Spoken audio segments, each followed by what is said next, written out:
මුළු ගාන 2590යි සර්. මං ඉපදුනේ හොරපතන්නේ අත ගමක. වේලක් කරනවා ආර්ථිකයක් තිබුණේ නැහැ අපිට. අනවශ්‍ය තොරතුරක්. සර් කාඩ් එකෙන්ද කෑෂ් වලින්ද පේ කරන්නේ? මං ඉපදුනේ වම් මත නැතුව. අපේ අම්මා අවුරුදු ගානක් බෙහෙත් කරා මගේ අත වැවෙන්න. ගෙදරත් උකස් කරා. මං ඉපදෙන්න අවුරුදු 3කට කලින් අපේ තාත්තා අපිව දාලා ගියේ. සගලන් ඇක්සස් දවසක් අපි ඇලේ නනායිදී අපේ මාමලා ඇවිල්ලා මගේ අම්මයි තාත්තයි පවුලේ හැමෝම මරලා දැම්මා. ගස් බෙන් එක හැංගිලා හිටපු නිසා මං විතරක් බේරුණා. ඒක ටිකක් පණ්ඩු කාබෑගේ කතාවක් වගේ හැබැයි නේද? මට පැටලුණා. ඊට පස්සේ මං ගමේ කොල්ලොත් අල්ලන් හෑන්ඩ්බෝල් ටීම් එකක් හදාගෙන රට පයින්න try කරා. සර් ඕන පොඩි එකට තේරෙනවා කියන්නේ මචං ෆිල්ම් එක ගැන කියලා. අනිත් එක මට තේරෙන්නේ නැහැ මොන මගලට සර් මේව මට කියන්න කියලා. සර් කොච්චර දුක හිතන කතා කිව්වත් අන්තිමට මුළු ගාන ගෙවන්න යනවා බඩුවල. ඇත්තම කතාව තමයි මම ගමේ මාම කෙනෙක්ගෙන් දවසක් කෙවිතක් හොරකම් කරා මැජික් කෙවිතක්. ඊට පස්සේ ඒකේ බලෙන් මට හිතන පතන ඕන දෙයක් ගන්න පුළුවන් වුණා. ඉතින් එච්චරයිද? එච්චරයි. ඉතින් අයිස ඒකට දුක හිතෙන්නේ නැහැ නේ මොන මොකටද අපි මේ කලවට ඩිස්කවුන්ට් එකක් දෙන්න හිතන්නේ. ඒක හොඳ පොයින්ට් එකක්.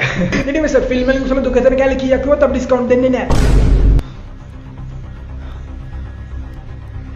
පොඩි කල් ලොරියක් මාව යට කරගෙන ගියා බිම්බොබ්බකට අහුලා කකුල් දෙකම පණ තුනක් ගහක වැටලා මොනේ පැත්තක් පැරලයිස් වුණා අවුරුදු 10ක ප්‍රෙග්නන්ට් වෙලා ඇබෝෂන් එකක් කරන්න වුණා ෆීස් කියලා බයපන්ද ගිහලා MCC එකෙන් බොරුවහන් වුණා ධනසලෝන තිලක T20 ෆේල් කරලා ෆෑන්ස් එකේ බැනුණා.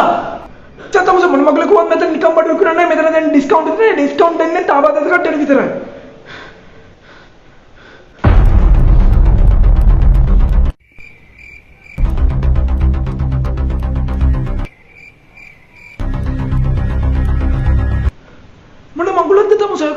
මොකද මේකද මම පොඩි කාලේ දවසක් කෝච්චියට අහුණා පණ බේර ගන්න වාසනාව තිබුණට මගේ අත බේර ගන්න බැරි වුණා ඒ දාන්නේ ඔය තමුසේ මම බලන් ඉද්දිම ඔය ෂර්ට් එක අස්සට තගල හත දාගත්තේ භාෂේ මට හිතුනේ ඒකට නම් අහුවෙන එකක් නැහැ කියලා නැත්තම් ඔය තමුසේ මෙච්චලා කරපු ඔක්කොගෙම කරපු මෝඩම් වැඩේ ඕක මට ඩිස්කවුන්ට් එකක් නම් දෙන්න බැරි වෙයි හැබැයි මං හිතන්නේ තමුසේට හරියනම ජොබ් එක මං දන්නවා සිරාවටම එතකොට මිස්ගේ හස්බන්ඩ් තාම ඉන්නවද? අයියෝ ඒ කියන්නේ ළමයින්ට ඉන්න මිස් විතරමයි නේද? දැන් ඉන්ෂුරන්ස් එකේ පා කියලා මිස්ටත් මොකක් හරි වුණොත් වැරදිලා හරි. අපේ අම්මා මං ඉපදිද්දිමයි නැති වුණේ. අපේ තාත්තා එදා පොරොන්දුවක් දුන්නා මාව හොඳ මිනිහෙක් විදිහට උස්මහත් කරනවා කියලා. ඒත් මට අවුරුදු 3දී අපේ තාත්තත් නැති වුණා.